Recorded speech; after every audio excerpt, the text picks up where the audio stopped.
Hello दोस्तों, नमस्कार। मैं भी एक आप सभी का बहुत बहुत स्वागत करता हूं आपके अपने इस परिवार में। तो साथियों, आज के इस क्लास में यूपी पुलिस कांस्टेबल एग्जाम 2026 के लिए ऑल इंडिया लाइव टेस्ट होगा। तो जैसा कि यूपी पुलिस कांस्टेबल एग्जाम 2026 शुरू हो रहा है 8 जून से, तो आज 5 मई हो चुका है। तो मान के चलिए हमारे पास केवल 30 दिन का समय बाकी है। तो 30 दिन पहले हम लोग एक ऑल इंडिया लेवल के पहले टेस्ट को डिस्कस करेंगे। ठीक है, 2 पार्ट में आप सभी का पेपर होगा और इस पेपर को आप सभी को पूरा हल करना है और सारे क्वेश्चन को अटेम्प्ट करना है और अपनी तैयारी को देखना है। ठीक है, तो साथियों इस पेपर में पार्ट 1 और पार्ट 2 में सभी प्रश्न डिवाइडेड रहेंगे। जैसे पहले पार्ट में आप सभी को सामान्य ज्ञान और हिंदी के प्रश्न मिलेंगे, ओके, जिसमें आपका जीके हिंदी के प्रश्न रहेंगे। दूसरे पार्ट में गणित रीजनिंग यानी रीजनिंग और मैथ के सवाल रहने वाले हैं। यूपी पुलिस कांस्टेबल 2026 का एग्जाम पूरे 300 नंबर का रहेगा, तो ये भी आपका पूरा 300 नंबर का पेपर रहने वाले हैं। ठीक है, यूपी के नए पैटर्न पे सारे प्रश्न रहेंगे। जितने भी यूपी के एग्जाम हो रहे हैं ना, जिस तरह से नए नए सवाल पूछा जा रहा है ना, सेम उसी तरह सारे नए सवाल आपको इस पेपर में मिलने वाले हैं। टाइम 45 मिनट का रहेगा, लेकिन आपको जो रियल पेपर में सवालों को हल करने के लिए टाइम दिया जाएगा वो 2 घंटे का रहेगा। लेकिन इस पेपर को हम आपके लिए भाई केवल 45 मिनट का समय रख रहे हैं, उससे भी कम ही मिनट का समय लगे तो इस पेपर को हम लोग समाप्त करने वाले हैं। ठीक है, गलत है यहाँ पर आप सभी का नंबर नहीं कटेगा, यानी एक भी सवाल पे नेगेटिव मार्किंग नहीं रहने वाले हैं। तो साथियों आप क्लास को करिए या ना करिए, लेकिन इस टेस्ट को जरूर दीजिए। सारे प्रश्नों को आप खुद से हल करिए और अपनी तैयारी को जांचिए कि आप सभी की तैयारी कैसे चल रही है। ठीक है, तो चलिए इस पेपर को हल करते हैं और लास्ट में आप लोग अपना स्कोर जरूर करेगा। भाई आप सभी से हम प्लीज़ एक ही रिक्वेस्ट करेंगे कि इस क्लास को पूरा देखिएगा, एक भी सवाल छोड़िएगा मत इस क्लास का, जो कि आपके यूपी पुलिस कांस्टेबल एग्जाम के लिए मोस्ट इंपॉर्टेंट रहने वाले हैं। ठीक है, तो देखिए आज का पहला प्रश्न आपके स्क्रीन पर, इंडिया विंस फ्रीडम ये किसकी आत्मकथा है? इंडिया विंस फ्रीडम ये किसकी आत्मकथा है? सुभाष चंद्र बोस की है, राजेंद्र प्रसाद जी की है, अबुल कलाम आज़ाद की है या भगत सिंह की है? तो इंडिया विंस फ्रीडम ये अबुल कलाम आज़ाद की आत्मकथा है। पहले का सी ऑप्शन बिल्कुल राइट आंसर हो जाएंगे। नेक्स्ट अगला सवाल को देखिएगा, क्वेश्चन नंबर 2 को, भारत में बैंक नोट जारी करने का एकमात्र अधिकार किसके पास है? भारत में बैंक नोट जारी करने का एकमात्र अधिकार किसके पास होता है? तो भारतीय रिजर्व बैंक के पास होता है। डी ऑप्शन बिल्कुल राइट आंसर हो जाएंगे। नेक्स्ट अगला सवाल देखिए, क्वेश्चन नंबर 3 को, प्रतिवर्ष 1 दिसंबर को कौन सा दिन मनाया जाता है? प्रतिवर्ष 1 दिसंबर को कौन सा दिन मनाया जाता है? तो विश्व एड्स दिवस मनाया जाता है प्रतिवर्ष 1 दिसंबर को। डी ऑप्शन बिल्कुल राइट आंसर हो जाएंगे। नेक्स्ट अगला सवाल को देखिएगा, क्वेश्चन नंबर 4 को, रेल बजट के आम बजट में विलय के बाद संसद में रेल बजट कौन प्रस्तुत करता है? रेल बजट के आम बजट में विलय के बाद संसद में रेल बजट कौन प्रस्तुत करता है? तो वित्त मंत्री प्रस्तुत करते हैं। ऑप्शन ए बिल्कुल राइट आंसर हो जाएंगे। नेक्स्ट अगला सवाल देखिए, क्वेश्चन नंबर 5 को, भारत में निम्नलिखित में से किस राज्य में ग्रामीण जनसंख्या का अनुपात सबसे अधिक है? तो साथियों भारत में किस राज्य में ग्रामीण जनसंख्या का अनुपात सबसे अधिक पर है? तमिलनाडु का है, राजस्थान में है, बिहार में या उत्तर प्रदेश में? तो सबसे अधिक उत्तर प्रदेश में है। डी ऑप्शन बिल्कुल राइट आंसर हो जाएंगे। नेक्स्ट अगला सवाल को देखिएगा, क्वेश्चन नंबर 6 को, विश्व बैंक का मुख्यालय कहाँ स्थित है? विश्व बैंक का मुख्यालय कहाँ पर स्थित है? तो वाशिंगटन डीसी में स्थित है। डी ऑप्शन बिल्कुल राइट आंसर हो जाएंगे। अगला सवाल को देखिए, क्वेश्चन नंबर 7 को, फेसबुक मूल का एक ऑनलाइन सोशल मीडिया है, तो ये फेसबुक भाई कहाँ का एक ऑनलाइन सोशल मीडिया है? बताएंगे आप सभी लोग। एशियाई मूल का है, यूरोपीय मूल का है या कनाडाई है या अमेरिकी मूल का एक ऑनलाइन सोशल मीडिया है? फेसबुक आप यूज करते होंगे, तो अमेरिकी मूल का एक ऑनलाइन सोशल मीडिया है। डी ऑप्शन बिल्कुल राइट आंसर हो जाएंगे। अगला सवाल को देखिएगा, क्वेश्चन नंबर 8 का राइट आंसर क्या बनेगा? डैश उत्तर कोरिया की मुद्रा क्या है? उत्तर कोरिया की मुद्रा क्या होती है? तो वॉन होती है। डी ऑप्शन बिल्कुल राइट आंसर हो जाएंगे। ओके, तो साथियों एक सवाल हम आप सभी से पूछना चाहेंगे कि अमेरिका का मुद्रा क्या होता है? बताइए कमेंट बॉक्स में आप सभी लोग। तो अमेरिका का डॉलर क्या होता है भाई? कमेंट बॉक्स में आप सभी को इस सवाल का राइट आंसर बताना है। ओके, चलिए अगला सवाल। और आगे बढ़ने से पहले भाई सबसे पहले यूपी पुलिस एग्जाम 2026 में ये पेपर में छपने वाला प्रश्न आप अपने पास मंगा लीजिए भाई। इसमें आप सभी को देखिए कंप्लीट क्वेश्चन मिलेंगे, जीके से मिलेगा, मैथ से मिलेगा, रीजनिंग से मिलेगा और हिंदी से मिलेंगे, यानी जो टोटल आपका सब्जेक्ट है चारों सब्जेक्ट के क्वेश्चन आपको मिलेंगे। इसके अलावा 10 टेस्ट सीरीज आपको फ्री में दिया जाएगा भाई, छपेगा पूरा पेपर यहीं से, तो जल्दी करिए भाई, समय नहीं है। ये नीचे नंबर दिखाई दे रहा है ना, इस पे आप सभी को व्हाट्सएप मैसेज करके ये सारे क्वेश्चन आपको अपने पास मंगाना है और एग्जाम से पहले आप सभी को सारे प्रश्नों को तैयार करना है। मोस्ट इंपॉर्टेंट क्वेश्चन है आपके एग्जाम के लिए मेरे दोस्त, तो जल्दी करिए इस नंबर मैसेज करके और 50 रुपीज़ पे करके ये सारे क्वेश्चन आप अपने पास मंगाइए और अपनी तैयारी और भी अच्छी तरीके से करिए।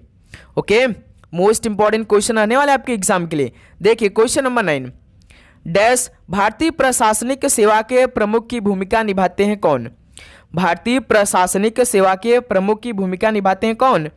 तो मंत्रिमंडल, सचिव, डी ऑप्शन बिल्कुल राइट आंसर हो जाएंगे। नेक्स्ट अगला सवाल देखिएगा क्वेश्चन नंबर 10 को, शरीर के किस भाग में त्रिज्या अस्थि स्थित है? साथियों शरीर के किस भाग में त्रिज्या अस्थि स्थित है? कलाई में है, जबड़ा में है, जांघ में या पैर में? तो ये कलाई में स्थित है, ऑप्शन ए बिल्कुल राइट आंसर हो जाएंगे। अगला सवाल देखिएगा क्वेश्चन नंबर 11 को, निम्नलिखित में से किस दिन खिलाफत दिवस मनाया गया था? तो साथियों किस दिन खिलाफत दिवस मनाया गया था? तो 17 अक्टूबर 1919 को, बी ऑप्शन बिल्कुल राइट आंसर हो जाएंगे। अगला सवाल देखिए क्वेश्चन नंबर 12 को, प्रतिध्वनि उत्पन्न होने का कारण है ध्वनि का क्या? प्रतिध्वनि उत्पन्न होने का कारण है ध्वनि का क्या? तो परावर्तन है, ध्वनि का परावर्तन है, तो सी ऑप्शन बिल्कुल राइट आंसर हो जाएंगे। अगला सवाल देखिए क्वेश्चन नंबर 13 को, जलियांवाला बाग में गोली मारने का अधिकार किसने दिया था? तो साथियों जलियांवाला बाग में गोली मारने का आदेश किसने दिया था? साइमन ने, रॉलेट ने, या जनरल डायर ने, या लॉर्ड कर्जन ने? तो आप सभी को मालूम होगा जनरल डायर ने आदेश दिया था गोली चलाने के लिए, तो सी ऑप्शन बिल्कुल राइट आंसर हो जाएंगे। जलियांवाला बाग हत्याकांड कहाँ पर हुआ था? पंजाब में हुआ था, पंजाब के अमृतसर शहर में हुआ था, जो कि 1919 में हुआ था, 13 अप्रैल 1919 को हुआ था। नेक्स्ट अगला सवाल देखिए क्वेश्चन नंबर 14 को, 2011 की जनगणना के अनुसार भारत में जनसंख्या घनत्व कितना है? 2011 की जनगणना के अनुसार भारत में जनसंख्या घनत्व कितना है? तो 382 व्यक्ति प्रति वर्ग किलोमीटर है, तो सी ऑप्शन बिल्कुल राइट आंसर हो जाएंगे। नेक्स्ट अगला सवाल देखिए क्वेश्चन नंबर 15 को, निम्नलिखित में से कौन भारत के प्रथम मुख्य निर्वाचन आयुक्त हैं? भारत के पहले मुख्य निर्वाचन आयुक्त कौन बने हैं? तो सुकुमार सेन थे, डी ऑप्शन बिल्कुल राइट आंसर हो जाएंगे। अगला सवाल देखिए क्वेश्चन नंबर 16 को, वारली चित्रकला भारत के किस राज्य की लोक चित्रकला है? वारली चित्रकला भारत के किस राज्य की एक लोक चित्रकला है? तो ये महाराष्ट्र राज्य की एक लोक चित्रकला है जो वारली चित्रकला है, बी ऑप्शन बिल्कुल राइट आंसर हो जाएंगे। नेक्स्ट अगला सवाल देखिए क्वेश्चन नंबर 17 को, निम्नलिखित में से किसे तिब्बती नववर्ष के रूप में मनाया जाता है? तो साथियों किसे तिब्बती नववर्ष के रूप में मनाया जाता है? तो लोसर को, बी ऑप्शन बिल्कुल राइट आंसर हो जाएंगे। नेक्स्ट अगला सवाल देखिए क्वेश्चन नंबर 18 को, गोवर्धन मठ निम्नलिखित में से किस स्थान पर स्थित है? गोवर्धन मठ ये किस स्थान पर स्थित है? तो ये पुरी में स्थित है, डी ऑप्शन बिल्कुल राइट आंसर हो जाएंगे। नेक्स्ट अगला सवाल देखिए क्वेश्चन नंबर 19 को, कौन सा जलमार्ग भारत बांग्लादेश प्रोटोकॉल मार्ग के माध्यम से भारत के मुख्य भूमि के साथ संपर्क प्रदान करता है? कौन सा जलमार्ग भारत बांग्लादेश प्रोटोकॉल मार्ग के माध्यम से भारत के मुख्य भूमि के साथ संपर्क प्रदान करता है? बताएंगे आप सभी लोग, तो वो कौन सा है? तो याद रखिएगा NW2 है भाई, ऑप्शन ए बिल्कुल राइट आंसर हो जाएंगे। ठीक है, अगला सवाल को देखिएगा क्वेश्चन नंबर 20 को, निम्नलिखित में से कौन बृहत कथा कोश के लेखक थे? तो साथियों इनमें से कौन बृहत कथा कोश के लेखक थे? क्षेमेंद्र थे, दंडी थे, हरिसेठ थे, या भावभूति थे? तो कौन थे? तो हरिसेठ थे, सी ऑप्शन बिल्कुल राइट आंसर हो जाएंगे। अगला सवाल देखिए क्वेश्चन नंबर 21 को, भारत के संविधान में सरकार के कितने स्तरों का उल्लेख किया गया है? भारत के संविधान में सरकार के कितने स्तरों का उल्लेख किया गया है? तो पूरे 3 स्तरों का उल्लेख किया गया है, ऑप्शन ए बिल्कुल राइट आंसर हो जाएंगे। नेक्स्ट अगला सवाल देखिए क्वेश्चन नंबर 22 को, भारत का प्रथम मकबरा जो शुद्ध इस्लामी शैली में बनाया गया था वो कौन सा है भाई? यानी किसका मकबरा है? भारत का पहला मकबरा जो शुद्ध इस्लामी शैली में बनाया गया था, तो वो कौन सा है? तो बलबन का जो मकबरा है ना, ये है। ऑप्शन है बिल्कुल राइट आंसर हो जाएंगे। नेक्स्ट अगला सॉल्व देखिए क्वेश्चन नंबर 23 को। निम्नलिखित में से किस आंदोलन की शुरुआत बंगाल में हुई थी? तो इसमें किस आंदोलन की शुरुआत बंगाल में हुई थी? तो रामकृष्ण मिशन की शुरुआत। सी ऑप्शन बिल्कुल राइट आंसर हो जाएंगे। ओके, नेक्स्ट अगला सॉल्व देखिए क्वेश्चन नंबर 24 को। हाल ही में पहला भारत श्रीलंका हिंदी सम्मेलन कहाँ आयोजित किया गया है? तो साथियों, हाल ही में जो पहला भारत श्रीलंका हिंदी सम्मेलन आयोजित किया गया वो कहाँ पर, यानी किस शहर में किया गया? तो कोलंबो में ही किया गया था, श्रीलंका में स्थित है ये कोलंबो। बी ऑप्शन बिल्कुल राइट आंसर हो जाएंगे। नेक्स्ट अगला सॉल्व देखिए क्वेश्चन नंबर 25 को। किस फिल्म ने आईफा अवार्ड 2025 में सर्वश्रेष्ठ फिल्म अवार्ड जीता था? तो साथियों, किस फिल्म ने आईफा अवार्ड 2025 में सर्वश्रेष्ठ फिल्म का अवार्ड जीता था? तो लापता लेडीज ने जीता था। तो सी ऑप्शन बिल्कुल राइट आंसर हो जाएंगे। नेक्स्ट अगला सॉल्व देखिए क्वेश्चन नंबर 26 को।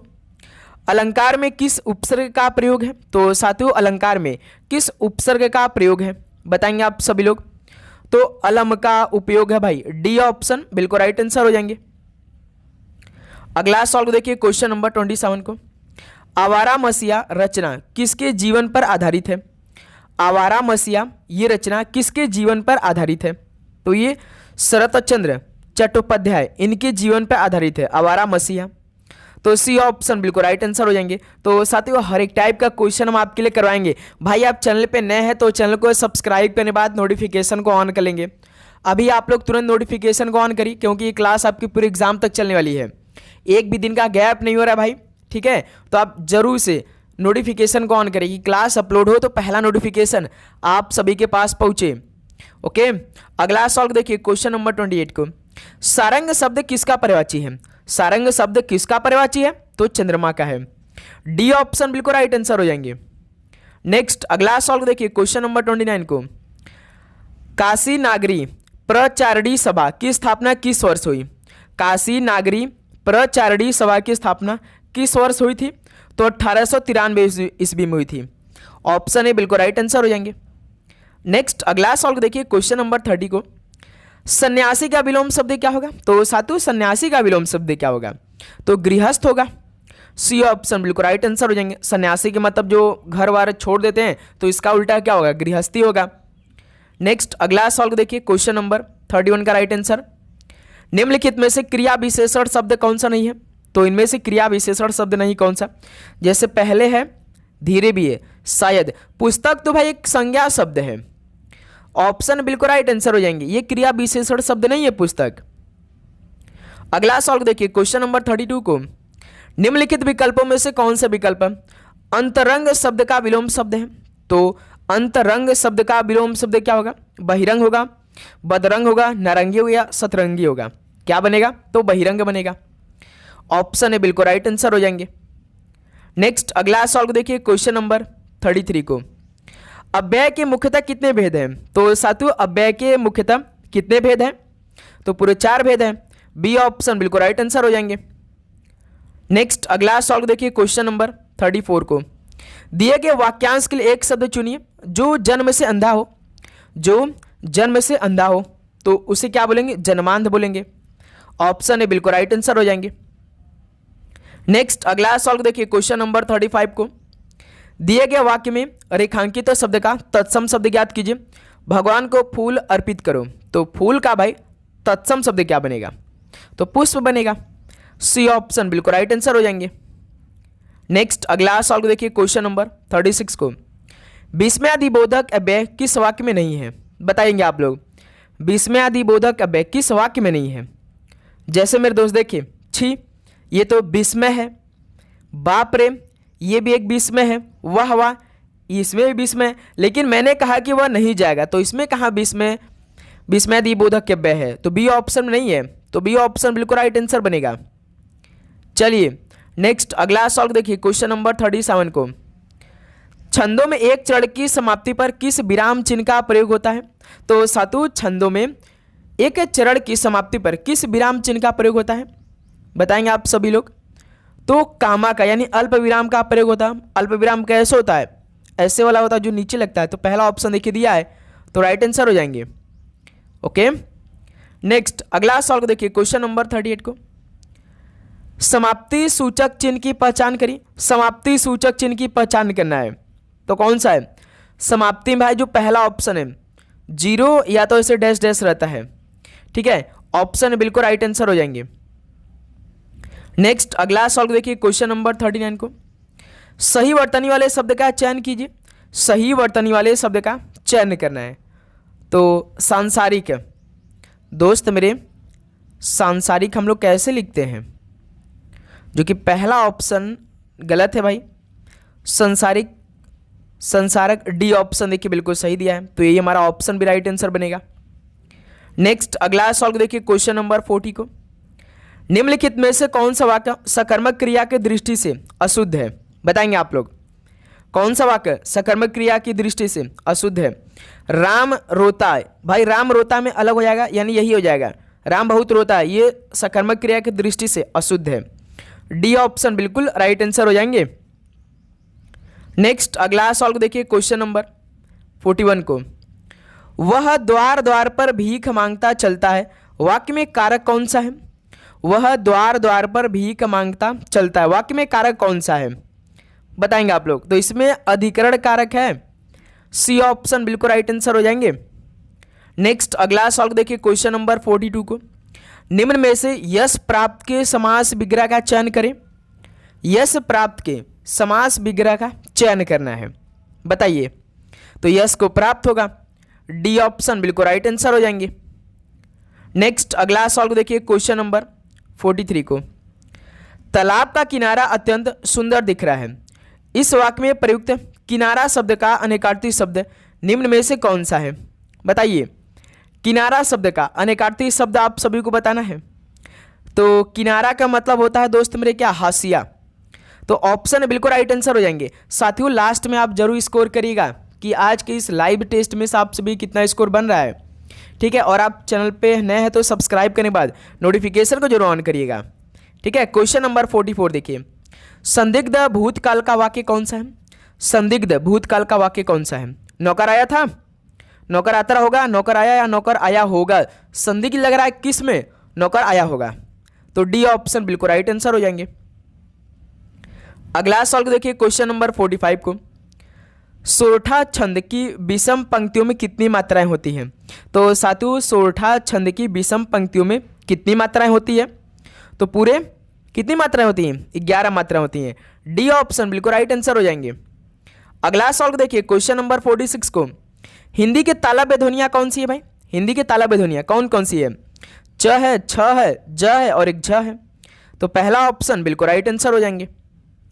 अगला सवाल को देखिए, क्वेश्चन नंबर 47 को, पगड़ी ओढ़कर आओ वाक्य में रेखांकित शब्द के स्थान पर उपयुक्त शब्द क्या होगा?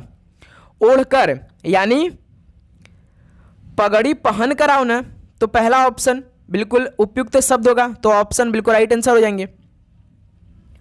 अगला सवाल को देखिए, क्वेश्चन नंबर 48 को, सही वर्तनी का चयन करिए। पौराणिक, पौराणिक तो पहला ऑप्शन सही है भाई, ओके। अगला सवाल को देखिए, क्वेश्चन नंबर 49 को, यदि मन लगाकर काम करोगे तो सफलता प्राप्त करोगे, वाक्य का प्रकार बताइए। यदि मन लगाकर काम करोगे तो सफलता प्राप्त करोगे, वाक्य का प्रकार बताइए।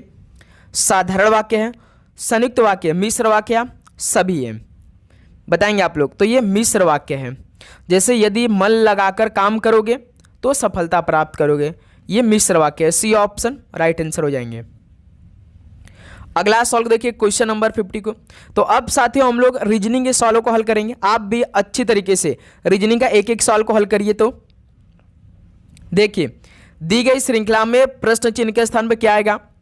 198, 194, 185 प्रश्नवाचक चिन्ह, 144, 108, तो हम लिख रहे हैं, आपका आंसर आ जाना चाहिए 198 के बाद 194, 185 क्वेश्चन मार्क, 144, 108। देखिए घट रहा है भाई, यानी कुछ न कुछ इसमें माइनस किया होगा।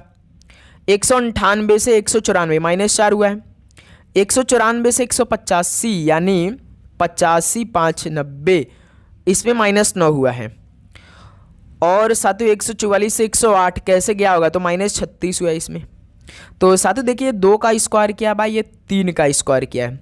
यदि हम 4 का स्क्वायर घटा दे तो 185 में से एक बार हम चेक कर ले भाई, 4 का स्क्वायर 16 होता है, तो 185 में से यदि हम 16 घटाते हैं तो कितना आएगा भाई, 169 आएगा।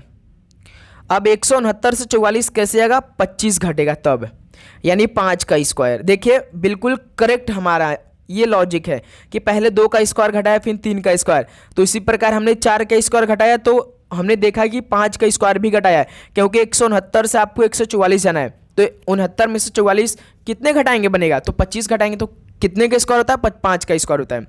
अब देखिए 144 से 108 यानी -36 हुआ, तो ये 6 का स्क्वायर है भाई। हमारा लॉजिक मिल गया, 2 का स्क्वायर, 3 का स्क्वायर, 4 का स्क्वायर, 5 का स्क्वायर, 6 का स्क्वायर। तो यहाँ पे कितना नंबर आ रहा है, 169 आ रहा है। प्रश्नवाचक चिन्ह किया भाई 169, यानी बी ऑप्शन बिल्कुल राइट आंसर हो जाएंगे। क्लियर। चलिए नेक्स्ट अगला सॉल्व देखिए, क्वेश्चन नंबर 51 को। अब इस सॉल्व का उत्तर करिए तो 51 का KBZ HYW इसका रिलेशन पता कर आपको VIF का रिलेशन बताना है। तो KBZ इसका कोड HYW, K होता है 11, H होता है 8। अब देखिए B का रिलेशन Y से बनाना है, तो यहाँ पे आप B को 28 कर लीजिए, Y को 25 एज इट इज रहने दीजिए। Z 26 होता है, W 23 होता है। 11 से 8 -3, 28 से 25 -3, 26 23 -3। इसमें रिलेशन कितने का लगा है, -3 का रिलेशन लगा है भाई। क्लियर। यहाँ तक आप सभी किसी प्रकार का डाउट बिल्कुल नहीं।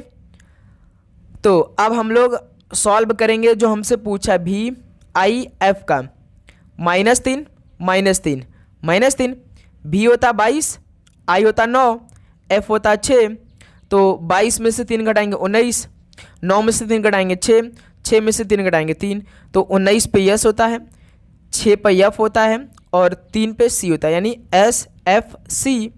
कौन सा ऑप्शन है, C ऑप्शन है, बिल्कुल राइट आंसर हो जाएंगे। क्लियर। चलिए अगला सॉल्व देखिए, क्वेश्चन नंबर 52 को। 36 घंटों में एक घड़ी की सुइयां कितनी बार मिलती है, बताएंगे आप सभी लोग। मेरे दोस्त 36 घंटों में एक घड़ी की सुइयां कितनी बार मिलती है, पहले आप साथी ना 12 घंटे का निकाल लीजिए कि 12 घंटों में सुइयां कितनी बार मिलती हैं, बताइए। तो याद रखिए 12 घंटों में सुइयां मेरे दोस्त 11 बार मिलती हैं, ठीक है, 11 बार मिलती हैं। तो उसी प्रकार भाई 36 घंटे की बात करें, ये 12 घंटा में यदि 11 बार मिले तो 12 घंटा में कितने बार मिलेंगे, 3 से मल्टीप्लाई कर दी, 11 गुणा 3 कर लीजिए भाई, क्योंकि 12 3 गुना हो रहा है ना, तो ये 11 गुणा 3 हो जाएगा, यानी 33 बार मिलती हैं। तो कौन सा ऑप्शन है, डी ऑप्शन बिल्कुल राइट आंसर हो जाएंगे। देखिए 12 घंटे में 11 बार मिलते हैं, तो 24 घंटे में 22 बार मिलेंगी, 36 घंटे में बार 33 बार मिलेंगी, ऐसा आप निकाल सकते हो। क्लियर। तो इस सॉल्व का डी ऑप्शन बिल्कुल राइट आंसर हो जाएंगे। चलिए अगला सॉल्व देखिए, क्वेश्चन नंबर 53 का राइट आंसर। एक निश्चित कुड भाषा में लास्ट को PFWY लिखा जाता है, उसी कुड भाषा में मीन को कैसे लिखा जाएगा। तो साथों लास्ट LAST इसका कोड PFWY यही है। तो हर एक अक्षर का कोड L होता 12, P होता 16, A होता 1, F होता 6, S होता 19, W होता 23, T होता 20, Y होता 25। तो साथियों 12 16 प्लस 4 हुआ है, 1 से 6 प्लस 5 हुआ है, 19 23 प्लस 4 हुआ है, 20 से 25 प्लस 5 हुआ है। रिलेशन इसमें +4 +5 यही है, +4 +5 +4 +5। तो पूछा किसका, मीन का पूछा है, MEAN। तो +4 +5 +4 +5, यम 13 13 4 17, 17 पे कौन आता है भाई, 17 हम लिख देते हैं, तो क्यों आएगा। ई होता 5, 5 5 10, 10 पे जे होता है। 1 होता 1, तो 1 4 5, 5 पे ई होता है। एन 14, 14 5 19, 19 पे यस होता है। तो क्यों जे ई एस डी ऑप्शन, तो हमारा राइट आंसर हो जाएंगे भाई। यहाँ तक आप सभी किसी प्रकार का डाउट बिल्कुल नहीं। चलिए नेक्स्ट अगला सॉल्व देखिए, क्वेश्चन नंबर 54 को। निम्न में से कौन सा विषम है, बताएंगे आप सभी लोग। तो 45 75 105 85, बताइए कौन सा विषम है इसमें। 45 को हम क्या कर सकते हैं भाई, 15 तिया 45, 15 तिया 45, 15 पच्चे 75 और उसके बाद 15 सत्ते 105। 85 क्या 15 से विभाज्य है? नहीं है, ये तो 17 गुणे 5 होता है, 17 पच्चे 85 होता है। यानी देखिए पहला ऑप्शन, दूसरा ऑप्शन, तीसरा ऑप्शन, ये सभी क्या है भाई, 15 से विभाज्य हैं, 15 से विभाज्य है। लेकिन 85 ये 15 से विभाज्य नहीं है, तो यही विषम हो जाएगा। तो इस सवाल का डी ऑप्शन बिल्कुल राइट आंसर हो जाएंगे। तो भाई रीजनिंग में कुछ भी लॉजिक लग सकता है, ठीक है, ध्यान रखिएगा आप लोग। चलिए इसी बात पर अगला सवाल कॉल करिए। क्वेश्चन नंबर 55 का राइट आंसर क्या निकल के आएगा? देखिए उस समुच्चय का चयन कीजिए जिसमें संख्या एक दूसरे से उसी प्रकार संबंधित है जिस प्रकार निम्नलिखित समुच्चयों की संख्या आपस में संबंधित है। 10 450 5, 8 336 5। पहले आपको ना इन दोनों का रिलेशन पता करना होगा, उसके बाद आपको ऑप्शन पे देखना पड़ेगा सेम रिलेशन पे। तो भाई जानते हैं ये सवाल आप कैसे हल करेंगे? जैसे पहला बॉक्स है 10 450 फिर 5। आपको सबसे पहले छोटा से बड़ा के रूप में लिख लेना है, 5 10 और 450। अब देखिए इसको ए मान लेना है और इसको बी मान लेना है, इसको सी मान लेना है। आप सभी को हमेशा याद रखिएगा, याद भी होना चाहिए कि ए और बी का आपको मदद लेकर यही बड़ा वाला नंबर लाना होता है, यही बड़ा वाला नंबर लाना होता है। ए और बी का आपको मदद लेकर भाई यही बड़ा वाला नंबर लाना होगा। कैसे आप ला सकते हैं वो आप पे डिपेंड करता है। लेकिन इसमें आप 4 काम कर सकते हैं। प्लस का साइन लगाकर इसको हल कर सकते हैं, गुणा लगा सकते हैं, भाग लगा सकते हैं, माइनस लगा सकते हैं, ये लॉजिक लगा सकते हैं। अब देखिए इसे आप हल कैसे करेंगे। तो दोस्त मेरे यदि हम पहले तो हम इन दोनों को जोड़ लेते हैं, 5 और 10 को जोड़ेंगे कितना आएगा भाई 15। अब 15 से हमें 450 बनाना है, तो कितने गुणा करेंगे 450 बन जाए भाई 15 में। 5 10 को हमने जोड़ा तो कितना है 15, 15 से हमें 450 जाना है, तो कितना हो सकता है भाई 15 चौका 60, 15 तिया 45, यानी 30 का गुणा करने का भाई 15 तिया 45 पे गुणा करेंगे 450। क्या यही लॉजिक है इसमें? ए प्लस बी किया फिर इंटू 30 किया तब जाकर सी आंसर आया।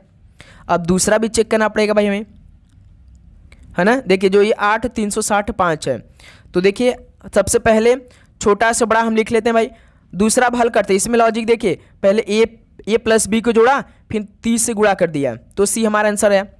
दूसरा देखिए 5 8 360 हमने छोटा से बड़ा लिखा है, तो पहले इन दोनों को जोड़िए, 8 5 13।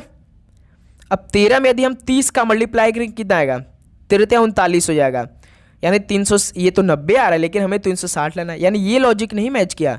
इसमें लॉजिक क्या लगा था, ए प्लस बी इंटू 30 बराबर सी, यही लॉजिक था। अब इसमें एक बार फिर से दूसरा लॉजिक लगाएंगे भाई हम लोग। तो ऐसा काम करते हैं, इस पर हम लोग सीधे सीधे मल्टीप्लाई करते हैं। 5 10 में 50, अब 50 से 450, तो 50 में यदि 9 का मल्टीप्लाई कर दे तो यानी इस बार देखिए 50 गुणे 9 कितना होगा 450 होगा। इसमें लॉजिक इस बार देखिए ए गुणा बी क्या 5 10 50 फिर गुणा 9 किया तब जाके हमारा सी आंसर आया भाई, है ना, यही था ना। दूसरा चेक करिए 8 360 5, तो पहले 5 फिर 8 360, तो इन दोनों को गुणा करेंगे तो 5 और 40। अब देखिए ये मल्टीप्लाई 9 कर देंगे तो 9 चौका 36 360 आ गया। यानी लॉजिक ए इंटू बी इंटू 9 बराबर सी, ये पैटर्न है भाई। यानी यही लॉजिक हमें ऑप्शन में चेक करना पड़ेगा। कौन सा ऑप्शन है बताइए? देखिए 9 चौका 36, 36 नवा नहीं होगा भाई, 340 गलत हो जाएगा। 5 7 35, 9 5 35, ये हो सकता है क्या बी ऑप्शन, 5 7 285, क्योंकि यूनिट भाई 5 आ रहा है। 5 7 35 मल्टीप्लाई करेंगे 35 और गुणा 9 करेंगे कितना आएगा, 9 5 45 का 5 4, 9 3 27 4 31 आया भाई 32, 9 3 27 4 31, 315 नहीं। तो ऑप्शन ए भी नहीं है, ऑप्शन बी भी नहीं है, ऑप्शन सी देखिए 3 27 27 9 नहीं आएगा। डी ऑप्शन देखिए हो सकता है आ जाए भाई, जो 3 7 189 दिया है। तो मल्टीप्लाई करेंगे 3 7 21, 21 9 देखिए 189 आ गया ना भाई। ए इंटू बी इंटू 9 बराबर सी, यही लॉजिक था। तो ये सी ऑप्शन बिल्कुल, और डी ऑप्शन, तो डी ऑप्शन देखिए बिल्कुल राइट आंसर हो गया भाई। ठीक है, आप सभी को समझ में आया कि नहीं पहले ये बताइए। ओके चलिए नेक्स्ट अगला सॉल्व कॉल करिए। क्वेश्चन नंबर 56 का राइट आंसर क्या निकल के आएगा? एक निश्चित कूट भाषा में AGED को 76-13 के रूप में कूटबद्ध किया जाता है और अर्ग को 12-36 के रूप में कूटबद्ध किया जाता है। उसी कूट भाषा में आर के लिए कूट क्या होगा? तो दोस्त मेरे AGED इसका कोड 76-13 EARG अर्ग है तो 12-36 है। तो किसका कोड पूछा? आर का। जब सिंगल पूछता तो कॉमन चेक करते हैं, लेकिन इसमें तो पहले वाले में देखिए आर है नहीं, केवल अर्ग में आर है, यानी हमारा आंसर इसी में मिलेगा 12-36 में। हमारा आंसर नहीं मिलेगा इसमें 76-13 में, क्योंकि भाई इसमें आर है ही नहीं।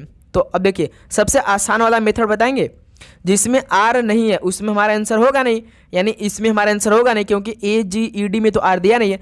तो 7, 6, 1, 3 देखिए ऑप्शन में कौन कौन सा दिया है। 1 इसमें दिया तो काट दीजिए, 3 में देखिए इसमें दिया काट दीजिए, और 6 देखिए काट दीजिए। बच रहा कौन सा? 2 बच रहा है, तो ऑप्शन बिल्कुल राइट आंसर हो जाएंगे आर का। 2 कोड होगा मेरे दोस्त, ठीक है। पहला मेथड तो ये है, ठीक है, कि जिसमें आर नहीं रहेगा उसमें आंसर नहीं होगा। तो इसी प्रकार देखिए 613 जो कि ऑप्शन में 613 दिया तो काट दिया। अब देखिए दूसरा मेथड यही होता है ना कि अब सिंगल पूछता तो हम कॉमन चेक करते हैं, इसमें कॉमन नहीं मिला, अब हम एलिमिनेट कर देंगे। जैसे देखिए 6 इसमें है, 6 इसमें है तो हट जाएगा, 1 इसमें है, 1 इसमें हट जाएगा, फिर उसको देखिए 3 इसमें है, 3 हट जाएगा। अब बच रहा क्या? देखिए एज में 7 बच रहा, अर्ग में 2 बच रहा है, तो जिसमें आर रहेगा उसी में आंसर होगा। तो अर्ग में देखिए आर है तो आर का कोड क्या होगा? 2 होगा, जो कि पहला ऑप्शन। तो इस तरह से भी आप सवालों को हल कर सकते हैं भाई, ठीक है। चलिए नेक्स्ट अगला सवाल को देखिए, क्वेश्चन नंबर 57 को। दिए गए विकल्पों में से संबंधित शब्द का चयन कीजिए। बॉक्सिंग का संबंध रिंग से है तो घुड़दौड़ का संबंध किससे बनेगा? तो दोस्त मेरे बॉक्सिंग रिंग में खेली जाती है, तो घुड़दौड़ कहाँ पर खेली जाती है? कोर्ट में, पूल में, मैदान में, एरिना में। तो भाई याद रखिए एरिना में होता है, डी ऑप्शन बिल्कुल राइट आंसर हो जाएंगे, ठीक है। अगला सवाल देखिए क्वेश्चन नंबर 58 को। 250 छात्रों की कक्षा में रीना की रैंक प्रारंभ से 115वीं है, तब अंतिम छोर से उसकी रैंक क्या है? बताइए भाई। ये वाला सवाल हमने आपको कितनी बार बताया? 250 माइनस 115 करना है और लास्ट में +1 को रीना को जोड़ देना है। 250 में से 115 कितना आएगा? 135 आएगा। 135 में +1 कर दिए 136, यानी अंतिम छोर से उसकी रैंक कितनी होगी? 136वीं रैंक होगी, जो कि डी ऑप्शन मेरे दोस्त बिल्कुल राइट आंसर हो जाएंगे। क्लियर? चलिए नेक्स्ट अगला सॉल्व कल करिए क्वेश्चन नंबर 59 को। निम्न में से कौन सा विषम है? कान, आँख, गुर्दा, नाक, कौन सा विषम है भाई? जैसे कान, आँख, नाक, ये तो भाई बाहरी अंग है ना, बाह्य त्वचा है, लेकिन गुर्दा एक आंतरिक अंग है भाई ना, तो यही क्या हो जाएगा? अलग हो जाएगा। तो सी ऑप्शन बिल्कुल राइट आंसर हो जाएंगे। चलिए अगला सवाल को देखिए क्वेश्चन नंबर 60 को। दी गई श्रृंखला में लुप्त पद ज्ञात कीजिए। प्रश्नवाचक चिन्ह YVSPM, प्रश्नवाचक चिन्ह है भाई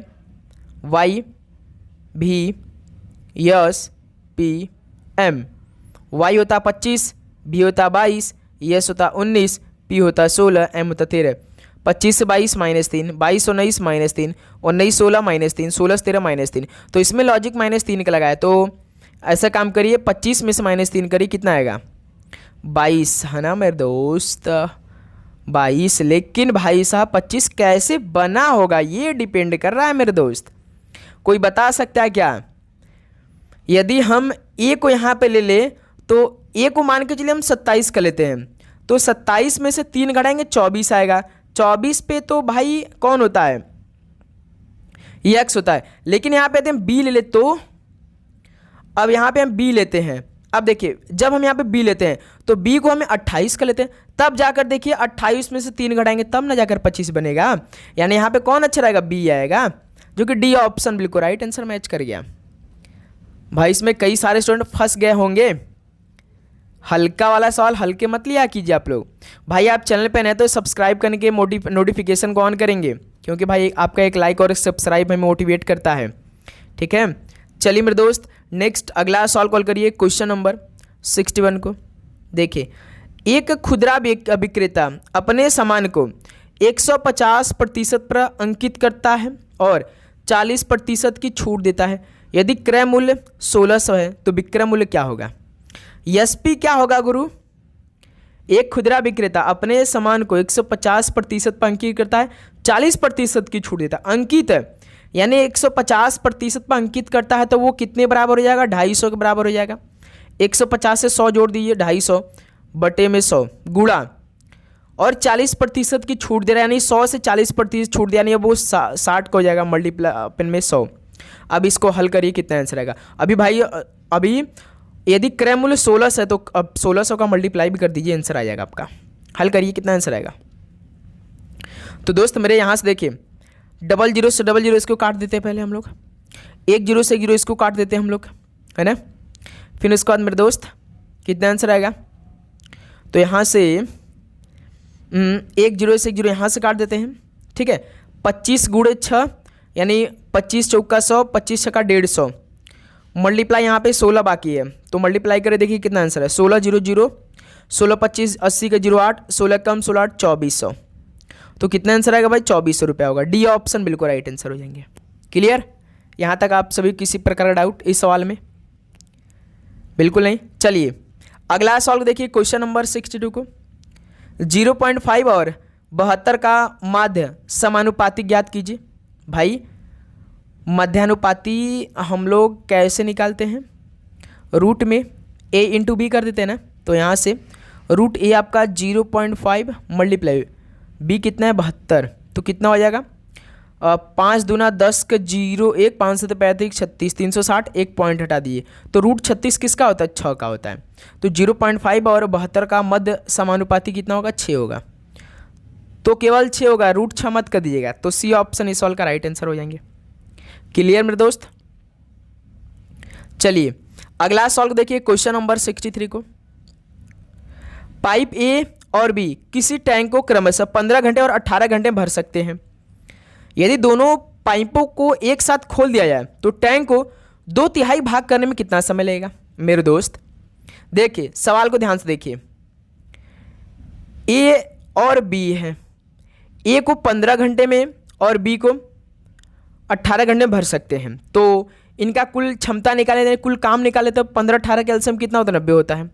अब 1 घंटे का हम वर्क निकाल लेते हैं, 15 का भाग जब 90 में देंगे तो 1 घंटे का 6 हो जाएगा और ये 5 करेगा, यानी कुल क्षमता ये हो गया भाई। ठीक, तो यहां से टोटल कितना निकल के आ जाएगा? टोटल 90 और 1 घंटे का काम 6/11, 90/11 हो जाएगा 1 घंटे का, ठीक है। क्योंकि जो ए है जो 15 घंटे में और 18 घंटे में भर सकते हैं, ये दोनों पाइप एक साथ खोल दिया है तो 1 घंटे में 6 ठे भर पाएंगे और 5 भर पाएंगे, ठीक है। तो उसी प्रकार भाग करने में कितना समय लगेगा? तो साथियों तो यहाँ से टैंक का 2/3, तो यहाँ पे आप 2/3 का मल्टीप्लाई कर दीजिए, आंसर आ जाएगा।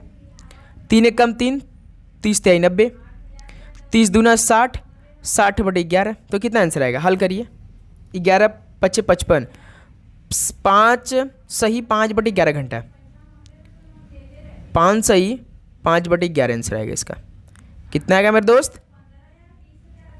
देखिए टोटल 60/11 है, तो इसको जब हम भाग करवाएंगे तो कितना आएगा?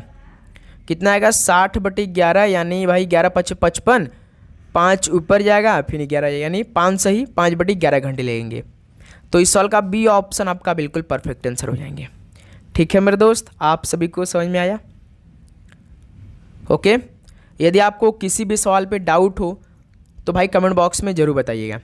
चलिए नेक्स्ट अगला सवाल देखिए, क्वेश्चन नंबर 64 को। ये सवाल क्या दिया है? एक बल्लेबाज का 20 मैचों में औसत स्कोर 15 है और अन्य 25 मैचों में औसत स्कोर 24 है। सभी 45 मैचों में औसत स्कोर ज्ञात कीजिए।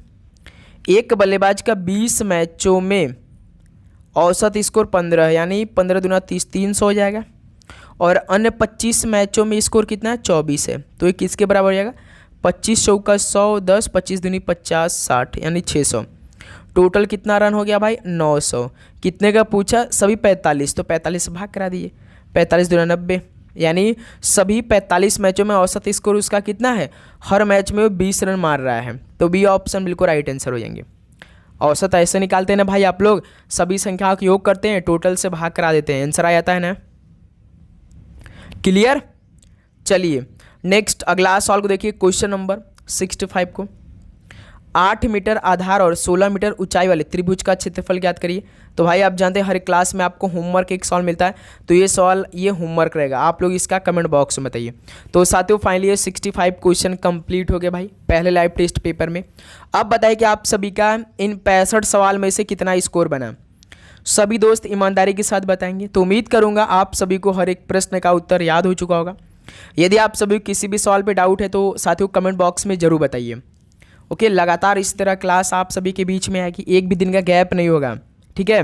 और वो पीडीएफ आप लोग अपने पास में आकर अपनी तैयारी अच्छे तरीके से रखिए, ठीक है। तो चलिए इस क्लास को यहीं पर समाप्त करते हैं। चैनल पे नए हैं तो आप सब्सक्राइब करके नोटिफिकेशन को ऑन करिए। यूपी पुलिस कांस्टेबल एग्जाम के बारे में कोई भी आपको जानकारी लेना है तो कमेंट बॉक्स में जरूर बताइएगा, ठीक है।